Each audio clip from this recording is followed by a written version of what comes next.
Maswerteng gabi po mga ka-STL. Narito na po ang resulta ng STL Laguna para sa araw na to, 3rd draw, November 1, 2024. Araw ng Biyernes. Naway ang mga natayan nyo pong mga numero kanina ay manalo nawa ngayong gabing ito, 8 PM. Kaya kunin nyo na po yung mga tickets. Narito na po ang resulta.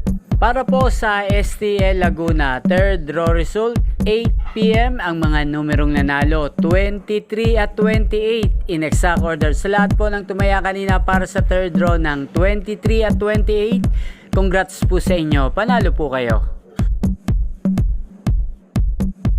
Ang STL Laguna ay napapanood nyo po sa channel na to, Roderick Hernandez TV, araw-araw mula Lunes hanggang Linggo, every 11 AM, 4 PM at 8 PM. Maraming salamat po sa panonood nyo sa aking channel. Huwag pong kalimutang mag-subscribe. Thank you for watching.